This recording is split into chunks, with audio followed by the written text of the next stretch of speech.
엄청나게 감동적인 화해의 장면입니다.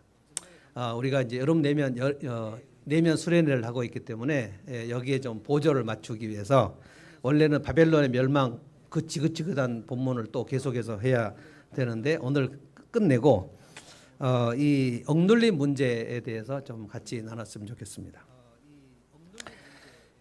내면 아이 얘기예요. 내면 아이, 영어로는 이너 차일드라고 그러는데 우리 모두에게는 내면 아이가 있습니다. 그래서 이제 억눌린 감정들을 어떻게 치유할 것인가, 요셉은 이제 어떻게 했는가. 왜냐하면 우리 어린 시절에 우리가 부모님들께 또는 선생님들께 내가 갖고 있는 감정이나 내가 갖고 있는 의견들을 다 말을 하지 못합니다. 내가 어떠한 감정인지를 다 인지하지 못하고 넘어가는 경우도 참 많아요. 특별히 이제 어제 교수님 설명을 했는데 그 애착에서 불안정인데 혼돈의 경우, 어머니가 돌아가셨다거나 어머니가 버렸다거나 또 어머니가 그 아주 성격이 굉장히 이상해가지고 언제 혼낼지 언제 칭찬할지 모르신다거나 그래서 나를 완전히 방치했거나 학대했거나 그런 경우에 내가 비빌 언덕이 없으니까요. 그게 어제 굉장히 중요한 얘기입니다. 비빌 언덕, 누울 자리 이게 없으면 이 아이가 자기 감정을 그냥 삼켜버립니다. 그러면 어른이 되었을 때에 이게 이제 수사적 동일시 어제 얘기로 나오는 거거든요. 이 애착에서 굉장히 불안정하게 되면 그 불안정한 이 감정을 어른 대해서 자꾸만 이상한 방식으로 낼 수밖에 없어요. 우리가 어릴 때 어른들에게 부모들에게 이건 아니에요. 내가 지금 이거 싫은데 이거를 하지 못하겠어요. 라고 말을 못한다고요. 어제 교수님이 생사여탈권이라고 했잖아요. 어린아이는 부모가 갓난아이는 엄마가 밥 안 주면 얘는 죽어요. 그러니까 이 사실들을 몸으로 인지하고 있기 때문에 엄마 아빠의 비위를 엄청 맞춘단 말입니다. 그래서 어린아이는 자기 감정을 억눌러요. 제가 이제 그 강혜정 교수님 유튜브를 지금 계속 구독을 하면서 여러분에게 어제 투사적 동일시 강의를 한 거는 엄청나게 쉽게 한 겁니다. 제가 강의 들어가기 직전에도 제가 얘기했거든요. 그래서 교수님이 뭐라고 얘기를 했냐면 제가 강의를 김찬주 선생님의 그 수준에 맞추면 되냐고. 말도 안 되는 얘기예요. 저분은 상담 심리를 전공한 사람인데 거기다 수준을 맞추면 어떻게 돼요? 그러니까 일반인들에게 강의를 해보시지 않은 것은 분명한 것 같아요. 뭐 해봤다고 하시지만 제가 볼 때 좀 그렇지 않은 것 같아요. 그런데 정말 놀랍게 아주 쉽게 하신 거예요. 그래서 저는 기뻤어요. 신학교 교수님들이 또는 이제 전공을 하신 분들이 일반인들에게 알기 쉽게 하시는 분들이 있고 못 하시는 분들이 있어요. 근데 이분은 하실 수 있는 분이었어요. 굉장히 기뻤어요, 제가. 그분 그 유튜브 강혜정 클리닉이라는 그 유튜브가 지금 있습니다. 만드신 지 얼마 안 됐어요. 근데 거기에 똑같은 지금 이 우리에게 하는 주제들이 똑같이 나오는데 굉장히 어렵습니다. 근데 이제 거기에서 교수님이 추천한 책을 제가 사서 이제 혼자 독학으로 읽어요. 존 브래드쇼라는 책, 내면 아이, 상처받은 내면 아이라는 책, 굉장히 두꺼워요. 그분이 소개한 책은 다 두꺼워요. 굉장히 그분의 책도 되게 두꺼워요. 너를 들이시고 나를 대시다 이거 책 그거 여러분 사지 마십시오. 굉장히 어렵습니다. 박사 논문이에요. 제가 그 책을 지금도 읽으려고 하다가 좀 밀어놓고 또 읽으려고 하다가 밀어놓고 그러고 있어요. 근데 존 브래드쇼 책은 또 되게 쉬워요. 그 책이 상처받은 내면 아이인데 이 책에 이제 보면은 그 책을 이제 번역하신 분이 자기도 이제 집단 상담을 한 얘기들을 쭉 하는데 자기에게 오신 그 상담자들 50대, 60대, 70대 어른들, 70대 여성, 50대 남성 여기에 그렇게 했어요. 그분들은 이제 모여가지고 별칭으로 하나 봐요. 들꽃이라는 별명 50대 여자분 얘기. 그 들꽃이 뭐라고 얘기했냐면 5살 때 엄마가 할머니 집에 데리고 가가지고 할머니한테 맡겨놓고 집에 가면서 새밤 자면 너를 데리러 오겠다. 라고 해가지고 새 밤을 꽉 그 5살 어린 아이가 아이가 그 기다렸어요. 네 밤이 지나고 5밤이 지나도 엄마가 안 와가지고 그 뒷산 언덕에 가서 계속 엄마를 불렀어요. 엄마 빨리 와. 엄마 빨리 와. 어디 갔어? 엄마 빨리 와. 이게 5살 때. 이 여성이 지금 50대 중반 후반 돼가지고 집단 상담하면서 얘기했던 거예요. 너무너무 힘들다. 평생 엄마 왜 안 와? 여러분 이적이 부른 거짓말이라는 노래의 내용이 그겁니다. 그 거짓말 여기 있으라고 했잖아. 다시 온다고 했잖아.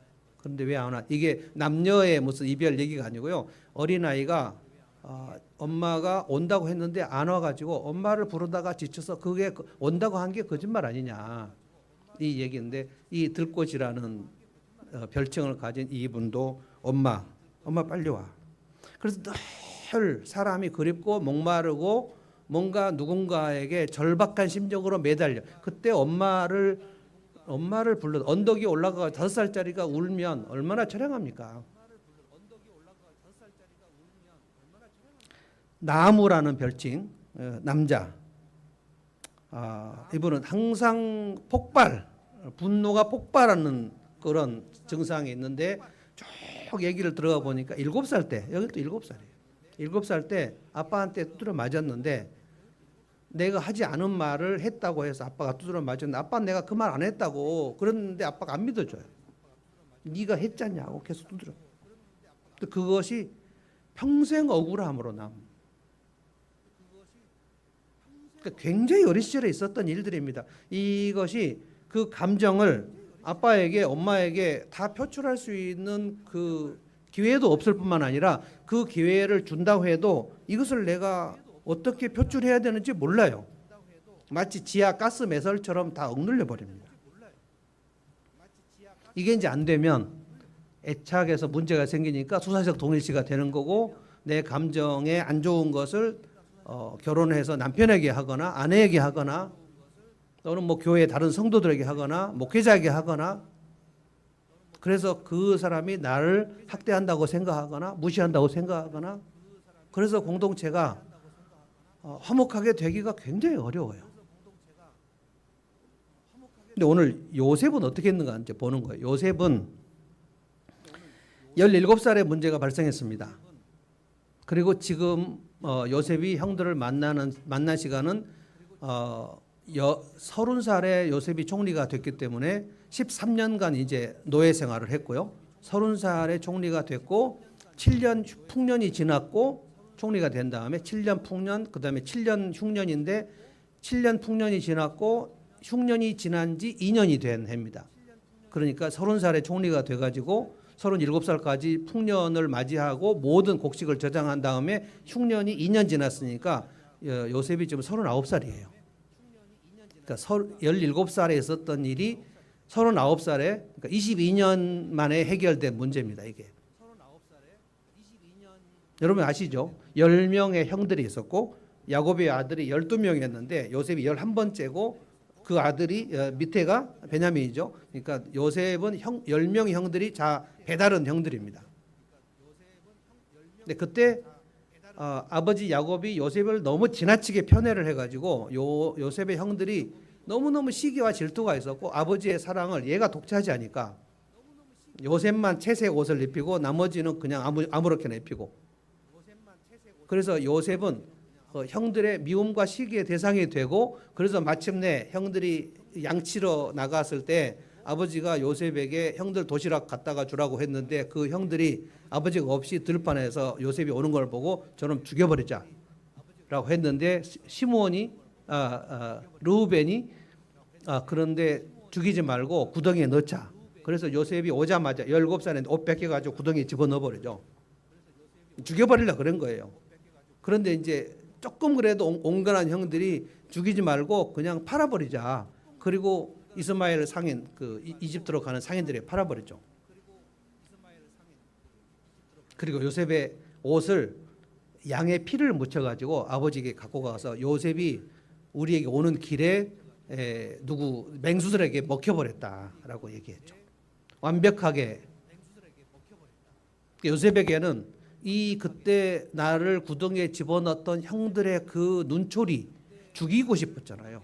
살기가 있는 형들의 눈초리, 그리고 구덩이에 들어가서 구덩이에 집어넣고 요셉이 갖고 온 도시락을 구덩이 위에 들판에서 형들이 깔깔거리며 먹었습니다. 거의 일배 수준이에요. 그 배신감, 그리고 나는 이 구덩이에서 죽을 수도 있고 어떻게 될지 모르는 이 공포, 서러움, 그리고 이제 구덩이에서 끄집어내 가지고 이집트로 가는 상인들에게 돈 받고 팔아버렸잖아요. 절대 일어나서 안 되는 가정에서 집단 왕따, 유린, 인권 유린, 학대, 폭행 다 일어난 거예요. 그러니까 우리가 어린 시절에 경험할 수 있는 가능한 모든 것을 요셉은 세트로 다 경험한 것이에요. 이것이 이제 구속 역사로 보면 예수님께서 죄 없이 우리의 모든 아픔과 이것들을 한꺼번에 당하신 예수님을 구약에서 표상을 합니다. 요셉은 죄 없이 그 모든 것을 당해요. 그러니까 이제 이게 무슨 문제냐면 내 가족 중에서 나를 유난히 미워하고 학대하는 사람이 있는 케이스예요. 나를 버리거나 나를 때리거나 나를 미워하거나 나를 차별하거나. 그런데 우리가 상처를 받는 모든 게 전부 가정에서 일어나요. 모르는 아저씨가 유괴하는 경우도 간혹 있긴 하지만 전부 가정에서 친아버지, 친어머니, 새아버지, 새어머니, 때로는 할머니, 때로는 형, 때로는 오빠, 심지어 막 성적인 그런 일들도 가정 안에서 일어나는 경우도 굉장히 많습니다. 17살에 일어났던 사춘기 시절에 일어났던 이 엄청난 사건을 39살에 요셉이 지금 어떻게 푸는가를 지금 보시라고요. 이 문제를 해결하지 않는다면, 만약에 요셉이 이 문제를 해결하지 않았다면 총리가 됐을 때 형들을 만났을 때 형들은 그날 죽습니다. 보복해야죠. 막강한 이집트의 바로 밑에 총리인데, 그리고 이 형들이 가나안 땅에서 곡식 사러 왔는데 아무 힘이 없는, 다 죽이는 거예요. 내면이 회복이 안 되면 우리는 보복을 할 수밖에 없어요. 그래서 피해 의식을 가진 사람은 항상 해결이 안 되면 자기도 모르게 무의식적으로 가해자가 됩니다. 이게 투사적 동일시예요. 당신이 나를 미워하잖아. 당신이 나를 무시했잖아. 당신이 나를 수치스럽게 만들었잖아. 근데 이게 다 어린 시절에 있는 거, 억눌린 감정을 해결 못해서 그런 거예요. 그래서 결혼 생활의 문제나 자녀들의 문제나 일을 할 때 회사에서 동료들의 문제, 다 이런 것들입니다. 요셉이 어떻게 풀었는가를 이제 오늘 이거를 뭐 오랫동안 할 수 있는 시간은 없으니까요. 두 가지예요. 하나는 정서적으로, 하나는 신앙적으로. 이 과정 속에도 엄청난 많은 그 과정들이 있습니다만 일단 두 가지 차원으로 생각을 해보죠. 정서적으로 풀고 신앙적으로 풀고. 이 두 개가 순서가 바뀌면 안 됩니다. 신앙적으로 풀고 그 다음에 정서적으로 푸는 거는 안 됩니다. 그렇게 안 돼요. 그렇게 되는 것처럼 생각이 되지만 하나님의 은혜를 받고 그 다음에 정서적으로 풀면 되는 것 같지만 실제로 제가 많은 분들을 만나보면 정서적으로 풀리지 않으면 신앙적으로도 안 풀립니다. 여러분 기분이 굉장히 나쁠 때 기도 잘 됩니까? 정말 성질이 막 나서 죽겠는데 성경 말씀 읽으면 이해가 됩니까? 안 돼. 성령께서 역사하시기가 굉장히 어려워요. 그래서 정서적으로 먼저 푸는 방법을 알으셔야 돼요. 자, 정서적으로 풀자. 한번 따라서 하십시오. 정서적으로 푼다. 네, 정서적으로 내 억눌린 문제를 정서적으로 푸는 법을 아셔야 돼요. 그래서 1절입니다. 제가 읽어보겠습니다. 1절은 뭐냐면 요셉이 북받치는 감정을 억누르지 못해요.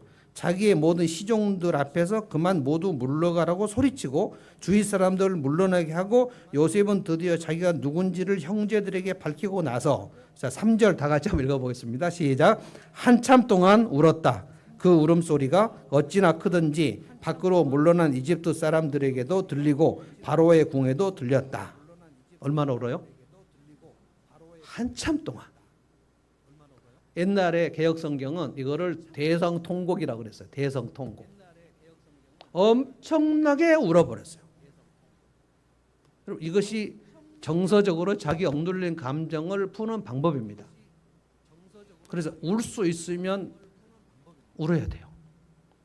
근데 문제는 울 수 있는 환경도 안 되면 못 울어요. 그러니까 제 상담실에는 크리넥스가 2개가 항상 놓여 있는데 처음에 오신 분들은 크리넥스가 어딘지 모르잖아요. 자주 오신 분은 왼쪽 거기에 딱 2개 있거든요. 근데 처음에 오신 분들은 막 울다가 죄송하다 이제 저한테 이제 휴지를 달라고 할 참이야. 그러면 제가 거기 보면 여기 있었네. 엄청 크리넥스를 써요. 한 통 다 쓰신 분도 있어요. 근데 왜 얘기를 시작하려고 하는데 이렇게 눈물이 나는지 모르겠다. 요셉이 이렇게 한참 운 것은 이게 요셉이 형들을 처음 만난 자리가 아닙니다. 여기는 2번째 만난 자리예요. 처음 만난 자리는 창세기 42장에 나옵니다. 오늘은 45장이고요. 42장에 처음 만났을 때 울지 않았어요. 그날은 요셉이 형들을 만날 거라고 꿈에도 생각 못하던 시절이에요. 총리실에 있는데 갑자기 비서가 가지고 가나안 땅에서 곡식을 사러 10명의 남자들이 왔는데 만나보시겠냐. 형들이 왔을 거라고 꿈에도 생각 못했고 그때가 39살 때. 그러니까 이미 요셉은 총리가 됐고 결혼했고 아들 2 낳고 지금 살고 있고 완전히 이제 그 옛날의 고난을 다 이겨내고 아주 영화로운 시간입니다. 가나안 땅에서 10명이 남자들이 왔다. 근데 요셉이 자기 고향이잖아요. 형이라고는 생각을 못했고 고향에서 곡식을 사러 왔다고 들어오라 그래. 10명이 쫙 들어오는데 요셉이 정말 놀란 거예요. 형들이구나. 이 새끼들. 이거 어떻게 해 이거. 여러분 10명의 형이 쫙 왔는데 그때 22년이 생각이 갑자기 쫙 나지 않겠어요? 39살이에요. 그리고 요셉이 형들에게 능욕을 당한 거는 17살이에요. 22년간 원수들이죠, 원수들. 여러분 형들이 원수인 경우를 생각을 해보십시오. 회복이 불가능할 정도죠.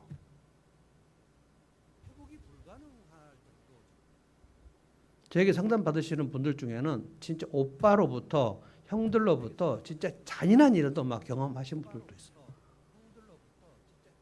얘기하면서 막 울어요.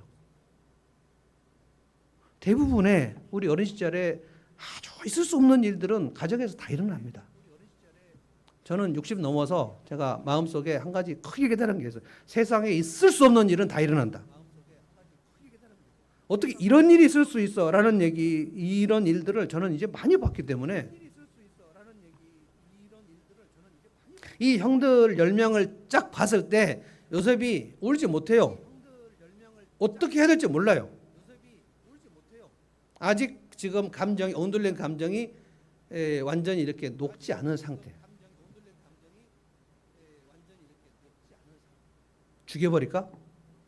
생각이 들었다? 조금도 안 들었다. 1번 죽여버리고 싶었다. 정말 위로하고 싶었다. 1번, 2번. 2번이라고요? 2번이려면 요셉이 사람이 아니어야 돼요.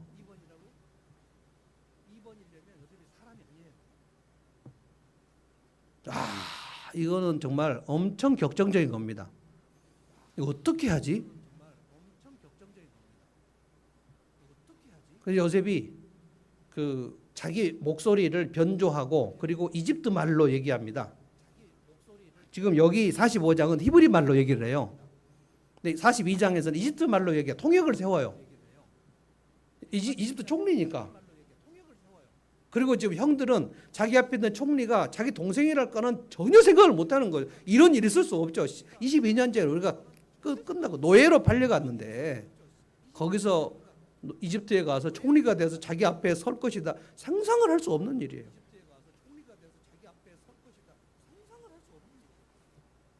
근데 그때 42장에 그때 뭐라 그랬냐면 하나님께서 요셉에게 꿈을 주셨던 것이 요셉이 생각났다 그랬어요. 그 볏집 생각나시죠? 볏집. 형들의 볏집이 자기 곡식단 볏집에게 절하는 걸 보고 또 형들에게 그걸 또 말했어요. 형들의 볏집이 내 볏집에게 절했는데 이게 무슨 뜻일까요? 진짜 짜증난 얘기죠. 근데 좀 있다가 형들의 별들이 내 별들에게 절했는데 이번에 해와 달도 별을 절을 했어요. 조금 그 사회적 센스가 좀 없는 정도? 이 얘기를 했을 때 형들이 어떻게 생각했을지 감이 좀 없는 정도. 요셉의 약점은 그거예요. 좀 약간 사회성이 없어요. 그리고 형들이 잘못한 일들을 아버지한테 가서 또 이르고 막 좀 그런 일을 했어요. 근데 하나님께서 그 요셉이 형을 처음 만났을 때 그때 17살 이전에 주셨던 그 꿈이 생각났다 그랬어요. 아, 이건가? 그래서 이제 너희들은 간첩이다라고 해가지고 베냐민 그 12번째 동생 혹시 동생이 있냐 물어보니까 동생이 하나 있는데 뭐 아버지가 너무 사랑해서 이번에는 동행을 못했다. 거짓말이다. 그래가지고 한 놈을 데려다 놓고 너희들 가서 동생 데려오면 너희가 스파이가 아니고 동생을 못 데려오면 너희는 스파이다. 그래서 막 가서 곡식을 주고 그리고 동생 데려오라고 그랬는데 곡식 다 먹고 나서 다시 이 베냐민을 데리고 가야 되는데 이번에 데리고 갔을 때 무슨 일을 당할지 모르니까 다 못 가고 있는데 유다가 아버지 제가 책임지고 베냐민 데리고 갔다가 혹시 베냐민 데리고 못 오면 제가 거기서 볼모로 잡히겠다고. 제일 큰 형이 누굽니까? 르우벤이 그 일을 해야 되는데 르우벤이 비겁하게 안 해요. 그래서 르우벤이 장자권이 박탈됩니다. 이 엄청난 구원 역사에서 요셉이 엄청난 일을 했고요. 넷째 유다가 엄청난 일을 합니다. 그래서 하나님께서 요셉과 유다에게 엄청나게 복을 주십니다. 유다가 데리고 가가지고 베냐민 데리고 온 거예요. 지금 이게 45장이 지금 그겁니다. 그러니까 요셉의 눈앞에 11명이 지금 있는 거예요. 한 명이. 근데 베냐민이 자기 그 혈육이거든요. 아버지, 엄마 라헬의 그 친동생이 베냐민이고 나머지는 전부 배다른 거예요. 베냐민을 보니까 정신을 차릴 수 없는 거예요. 그래서 1절에 자기 감정을 억누르지 못하고 그냥 통곡을 하며 울어버렸다. 1절까지만 있을 때 그 요셉의 형들이 뭔 상황인지 알 수 없어요. 아, 이제 우리는 죽었구나 라고 생각했겠죠. 그런데 2절에 한참 울고 그 울음소리가 어찌나 크든지 그리고 요셉이 형들에게 자기가 누군지 형님들 저 요셉입니다 라고 얘기한 거예요. 엄청난 사건입니다 이게. 그리고 45장 우리 15절도 있었죠. 어떻게 울었어요? 14절 보세요. 요셉이 자기 아우 베냐민의 목을 얼싸안고 우니 베냐민도 울면서 요셉의 목에 매달렸다. 지금 요셉이 39살이고요. 베냐민도 한 30살쯤 됩니다. 그러면 매달려서 올 정도 아닌데 지금 두 어른들이 30살, 39살 의원들 막 매달리고 울고 막 이거는 그 감정을 어떻게 억누를 수 없는 상황이에요. 얼싸안고 울었고 그리고 이제 15절에 보면 요셉이 형들과도 하나하나 입을 맞추고 부둥켜 안고 울었어요. 무슨 눈물이 났을까요? 아, 형들 내가 죽여버리고 싶었는데 내가 용서할게. 저는 이 눈물이 이 대성통곡한 눈물이 요셉을 엄청 치유를 시켰다고 봅니다. 그 전에 어느 정도 울었는가가 성경에 나오지가 않아요. 이게 가장 사람이 억눌린 감정을 배출하는 가장 좋은 게 눈물입니다. 엄청나게 복합적인 감정이거든요. 이 눈물을 흘릴 때 요셉이 그때 17살 때 형들의 그 눈빛에서 무서웠던 거, 그리고 옷을 발가벗겨서 수치스러웠던 거, 그리고 끌려갈 때 억울했던 거, 그리고 낯선 이집트 땅에 첫 도착했을 때 그 노예로서의 그 감당할 수 없었던 그 서러움, 그러니까 무서움, 두려움, 서러움, 억울함, 이 모든 것들이 막 다 복합적으로 결국 이거를 컴플렉스라 그럽니다. 그리고 종합운동장, 서울 종합운동장을 뭐라고 하냐면 영어로 스포츠 컴플렉스라 그래요. 컴플렉스라는 거는 복합적이라는 뜻입니다. 그러니까 그 감정이 하나하나 떼어내지가 않고 막 감정이 비벼져 가지고, 근데 아주 부정적인 감정들, 서러움, 억울함, 서운함, 아쉬움, 두려움, 무서움, 당황스러움, 이 모든 것들이 다 막 이 내면의 억눌림은 그냥 냉동 상태로 있습니다. 그래서 저는 눈물을 흘릴 때 저는 이 냉동 상태가 해동하는 걸로 저는 보여요. 여러분 울 수 있으면 언제든지 울어야 돼요. 근데 눈물이 아무 때나 또 나는 게 아니에요. 뭔가 터치가 돼야 한다고요. 저 요즘에 없어졌습니다만 제가 아주 주일 저녁마다 그 아주 즐겁게 봤던 프로그램이 7080 노래, 그 7080 진짜 재밌었는데 없었어요. KBS에서. 그 7080 노래를 제가 같이 따라 부르면서 그때 늘 저는 무슨 생각이 났냐면 제 친구 남경훈 초등학교, 중학교, 고등학교를 같이 다니면서 평생 절친인데 40살에 제가 영국에서 돌아와가지고 부목사 하고 있는데 어느 날 갑자기 그 친구가 그 토목 건축하는 그 회사에 점원으로 들어가가지고 그 회사를 인수를 한 아주 입지전적인 친구인데 그 친구가 저한테 토목하니까 통나무 하니까 너 나중에 교회 개척하면 내가 통나무 다 대주겠다. 근데 예식이 통나무에 깔려서 죽은 거예요 그때.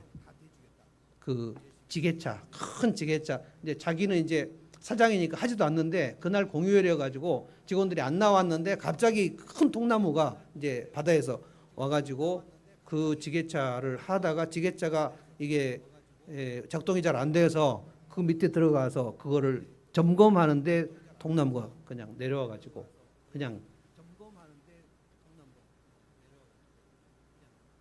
제가 그때 친구 장례식에 가서 송사하면서 얼마나 울었는지 몰라요. 진짜 슬프더라고요. 지금도 그래서 그 7080 그거를 하면서 늘 그때 우리가 불렀던 노래가 조용필 그 단발머리 그 언젠가 뭐 그 소녀 막 이런 거 노래 부르고 막 그때 5.18 광주 사태 나가지고 아버지가 너 경훈이하고 너하고 둘이 저 섬으로 도망가라 그래서 섬으로 도망갔거든요. 내 친구들은 전남대학교 싸우고 있는데 우리 둘이 도망가가지고 단발머리 노래 부르고 막 아무 생각 없이 대학교 1학년이 이게 눈물을 흘린다는 게요 엄청나게 좋은 겁니다. 그런데 문제가 뭐냐면 자꾸 사람들이 울지 말라 그래요. 그리고 남자들은 아무 때나 울면 안 돼요. 또 남자가 왜 우냐고 이런 얘기를 어렸을 적부터 우리 너무 들어서 그래서 저는 여자들이 오래 산다고 봅니다. 여자들은 좀 아무 때나 울어도 되고 남자들은 울면 남자가 왜 우냐고 그런 얘기하니까 이 억눌린 감정을 배출하려고 하는데 꽉 막아버리는 거예요. 교회에서도 이 자매들이 교회에서 기도하다가 많이 울거든요. 남자들은 다 이렇게 기도하고 돌아가는데 여자들은 막 운다고요. 그래서 오래 산다고 봅니다. 치유가 되는 거예요. 치유가. 한나가 엄청 울었잖아요. 하나님 앞에서 기도할 때. 하나님께서 그 기도도 응답해 주셨지만 그 엉엉 울면서 기도하는데 너무 크게 울어가지고 엘리 제사장이 한나가 술 취해서 운다고 생각해서 술을 끊으라고 쓸데없는 소리하고 야 제사장님 제가 그 술 취한 게 아닙니다. 지금 저는 마음이 원통해서 그렇습니다. 하나님 앞에 나와서 울고 하나님이 기도를 응답해 줄 걸 생각하고 돌아가면서 얼굴에 수색이 없었다 그랬거든요. 치유가 지금 된 거예요. 그래서 저는 이 억눌림 문제를 정서적으로 풀 때 일단 울 수 있는 장소가 어디인지 이것도 마음이 좀 편안한 상태가 돼야지 우는 거고요.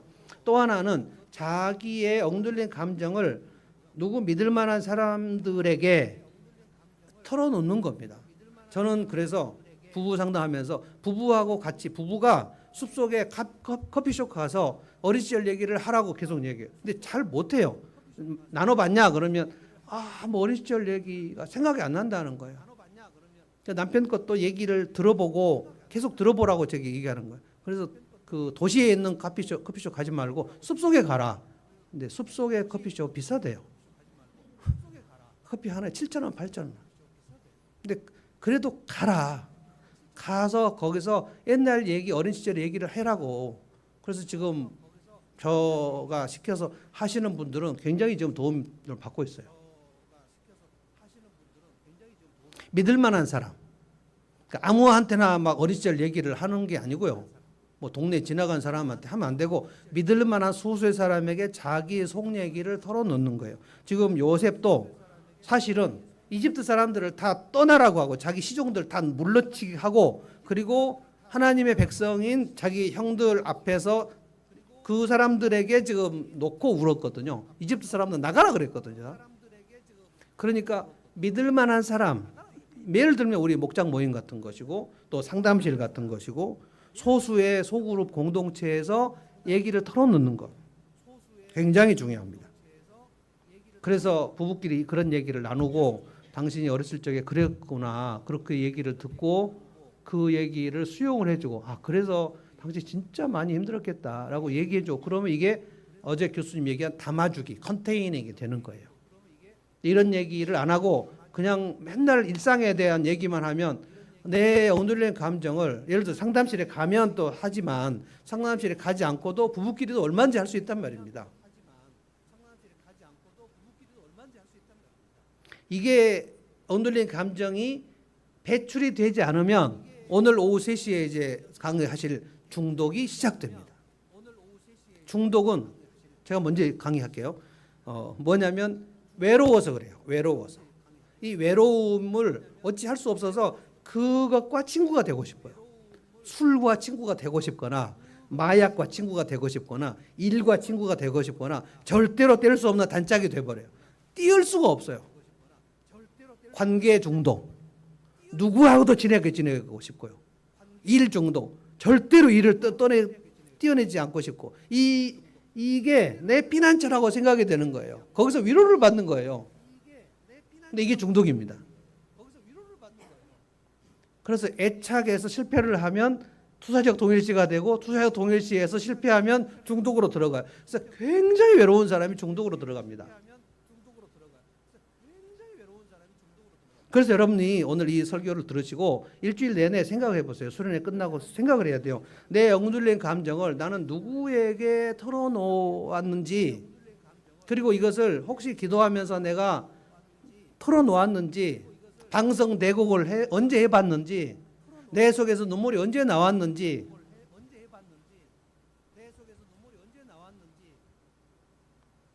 50대 어른이 또 한 얘기 제가 또 소개해 볼게요.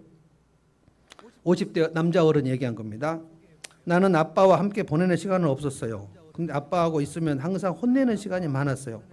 어른이 됐는데 울먹울먹하면서 얘기하는 거예요. 아빠가 나를 조금만 데리고 놀아줬었더라면 아빠가 나를 야구 경기에 한 번이라도 데리고 갔더라면 안 데리고 간 거예요. 놀아주지 않는 거예요. 근데 그 아빠는 왜 못 놀아줬는가? 자기 아버지가 안 놀아줬어요. 그래서 아버지가 어떻게 아이하고 노는지를 그 아빠가 모르는 거예요. 제 경우는 굉장히 럭키한 겁니다. 저는 어머니는 돌아가셨지만 아버지하고 되게 친했어요. 아버지하고 저하고 얘기를 아버지가 개그가 많으세요. 그래서 아버지하고 저하고 막 농담 따먹기 막 하고 놀았어요. 소풍도 아버지가 따라오셨고요. 그래서 제가 혜진이하고 대은이하고 노는데 아무 문제가 없어요. 단지 이제 4살 이전에는 제가 못 놀아줬어요. 4살 이전에는 저 사람이 놀아줬고 4살부터 내가 논다. 그래가지고 4살부터 놀았어요. 그렇죠? 4살부터 엄청 내가 데리고 놀았어요. 근데 이 엄마들이 아빠들이 자기 아이하고 놀아주지 않는 것에 대해서 엄청 힘든 분들이 많습니다.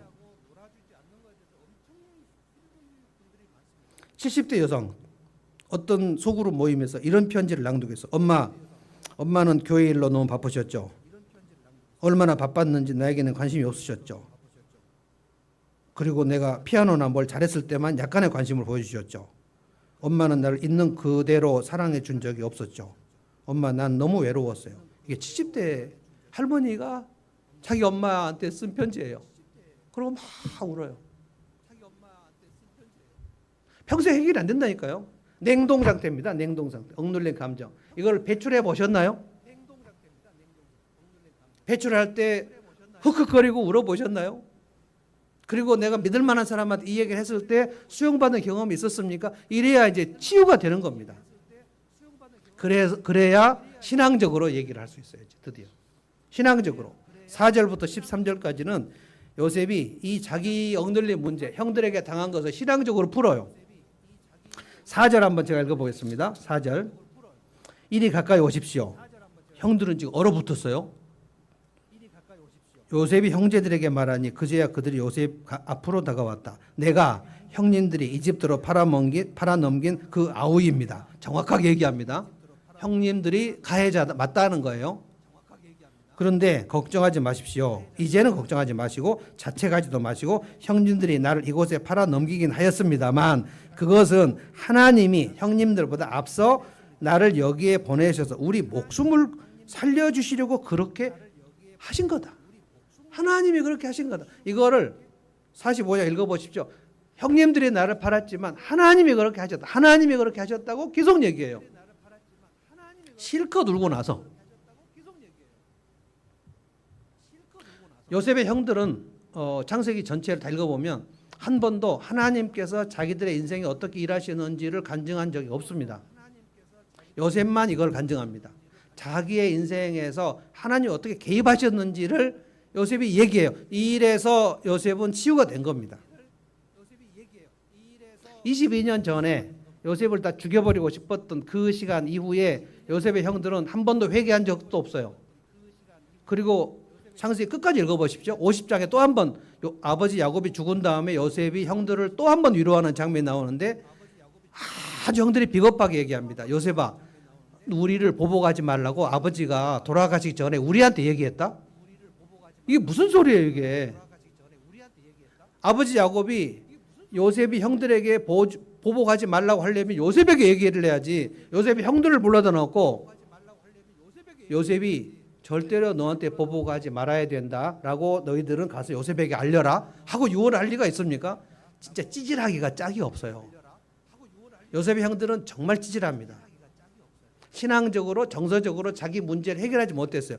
그 요셉이 아버지의 사랑을 너무 받은 것 때문에 시기심이 가득 찼단 말이에요. 이 시기심을 해결 못했습니다.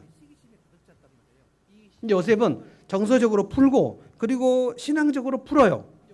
자기 억눌린 문제를 하나님께서 어떻게 이 악을 선으로 어떻게 바꾸어 주셨는가 이겁니다.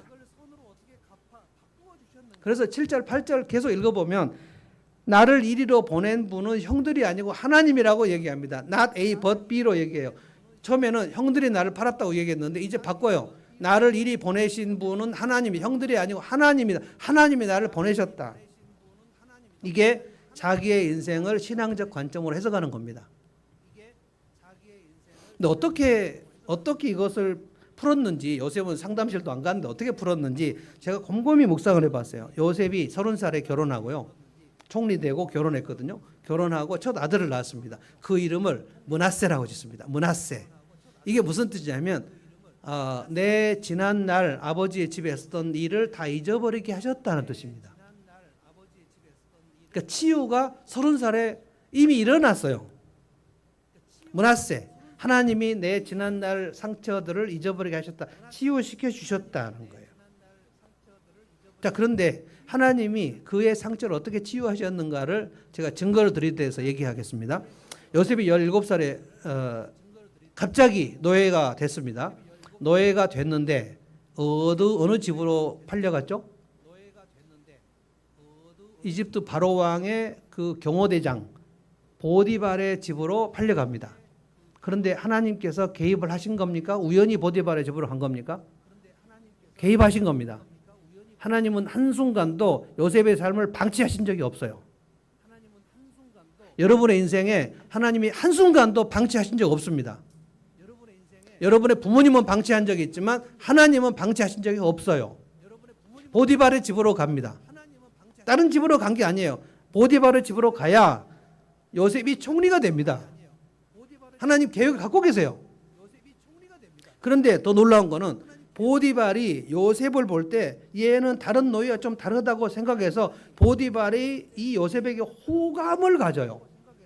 영어 성경에는 favor를 가졌다 그랬어요. favor가 우리말로는 요셉이 보디발에게 은혜를 입었다 그랬는데 왜 이 요셉을 이 왕의 경호실장 그렇게 높으신 분이 그 히브리 소년 노예를 왜 호감을 갖냐고요. 이거는 하나님이 하시는 겁니다.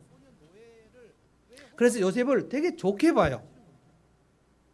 물론 요셉이 어떤 그 성실한 면이 있었겠지만 성실한 노예가 한두 명입니까? 하나님께서 보디발의 마음을 움직이셔서 요셉에게 호의를 갖게 하세요. 저는 이것이 굉장한 일인데 이거를 요셉이 감지했다고 봅니다. 아, 하나님이 나와 동행하시는구나. 그런데 여러분, 요셉이 열심히 가정 총무 매니저 일을 하고 있었는데 사모님이 오셔서 유혹을 하셨죠.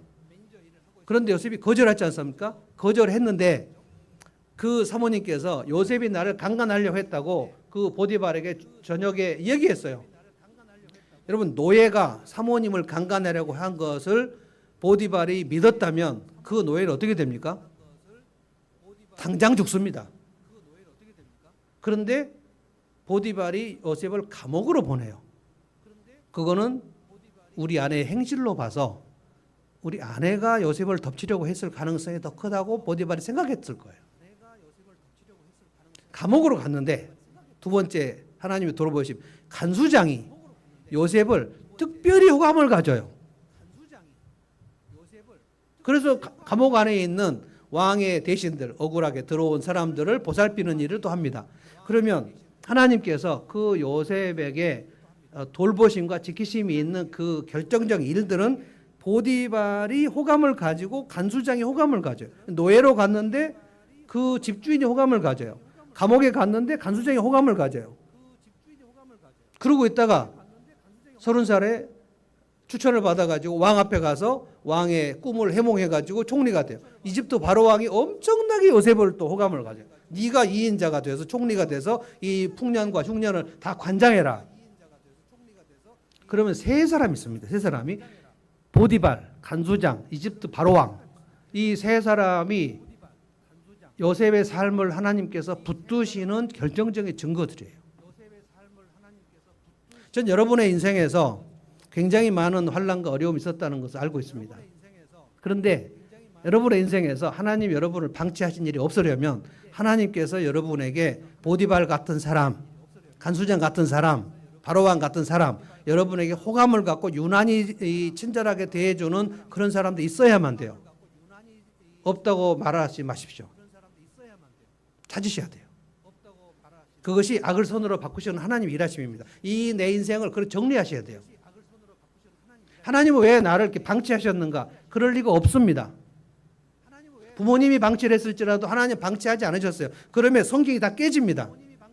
근데 왜 저는 방치 안 하시고 여러분은 왜 방치하실까요? 이 사람은 하나님이 돌보신 것 같아. 나는 안 돌보셨다고 생각하는 것은 여러분이 성경을 몰라서 그런 거예요. 하나님은 그러실 리가 없어요. 하나님은 끝까지 여러분을 돌보시고 지키시고 보살피셔서 오늘 여기까지 왔다고 저는 믿습니다. 그것을 깨달으셔야 돼요. 계속 찾으셔야 된다고요. 아, 내게 보디발은 누구였을까? 나에게 관심을 갖고 호감을 갖고 나를 교회로 인도하려고 하고 나에게 떡 하나라도 더 주려고 하고 나에게 커피 한 잔이라도 타주려고 했던 나에게 친절함을 베풀었고 따뜻하게 했던 그 사람이 하나님의 돌보심이었구나. 이 간증이 있어야 된다고요. 나는 아무도 없었다. 그럼 어떻게 여기 앉아 계세요? 하나님 날 진짜 너무하셨다고 생각했는데 여러분 어떻게 여기 앉아 계시냐고.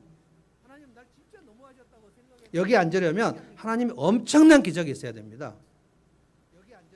예수를 믿으려면 엄청난 기적이 있어야 돼요. 그거는 지식으로 되지 않고 똑똑하다고 되는 게 아니고 어느 날 믿어지는 거예요. 믿음은 하나님의 선물입니다. 어떻게 내가 이 선물을 받았는지 여러분 설명할 수 있습니까? 모태신앙으로 태어나면 다 예수님을 잘 믿습니까? 목사님 아들, 딸들 하나님 떠난 사람 되게 많아요. 어떻게 나는 우연히 교회에 왔다고 생각하십니까? 그럴 리가 없습니다. 누군가가 내 삶을 돌봐서 보살피고 지켜서 그래서 호의를 갖게 하고 그래서 내가 진짜 낙심했을 때 그때 누군가가 나를 일으켜주고 내가 진짜 절망했을 때 수렁에 빠졌을 때 누군가가 나를 건져주고 그런 일들이 있었구나. 이게 악을 선으로 만드시는 하나님의 일을 신앙적으로 정리하는 겁니다. 저는 오늘 이제 여름 수련회 특집으로 제가 이 말씀을 했는데 정서적으로 꼭 푸셔야 돼요. 믿을 만한 사람. 제가 볼 때 부부끼리 하면 제일 좋습니다. 그리고 목장에서도 나누시면 좋습니다. 그리고 제 상담실 문도 열렸으니까 노크를 하셔서 말씀하셔도 좋습니다. 그리고 하나님 앞에 기도하면서 자기 억눌렸던 것들을 하나님 앞에 방성되고 가는 거 엄청 좋습니다. 그리고 신앙적으로 점검하셔야 돼요. 내 삶에 내가 노예 같은 삶을 살았는데 이렇게 학대를 받았는데 형들의 미움을 받고 왕따를 받았는데 그래서 남의 집 노예로 팔려갔는데 그 집 주인이 나에게 호감을 이것은 하나님의 은혜다. 창세기 39장 보시면 하나님께서 보디발에게 요셉이 은혜를 입게 하셨더라 이 말씀 나오고요. 또 요셉이 감옥으로 들어갔는데 그 간수장에게 요셉이 은혜를 입게 하셨더라. 근데 은혜를 입게 하셨다라는 말씀이 어떻게 됐는가? NIV 성경을 찾아봐야 kindness. 간수장이 요셉을 친절하게 대했어요. 나중에 이집트 바로 왕은 요셉을 진짜 존경할 정도였어요. 30살인데 네가 애굽의 모든 문제를 다 처리하는 총리가 되라. 얼마나 높여줬는지 몰라요. 요셉을. 그래서 나를 진짜 알아줬던 사람은 누구였고 나를 진짜 높여준 사람은 누구였고 나의 진가를 알아봐준 사람은 누구였는가. 그것이 전부 하나님께서 여러분의 인생에 개입하신 증거들입니다. 이 두 가지를 놓고 여러분의 억눌린 문제들을 저는 해결할 수 있기를 바랍니다. 찬송하십시다.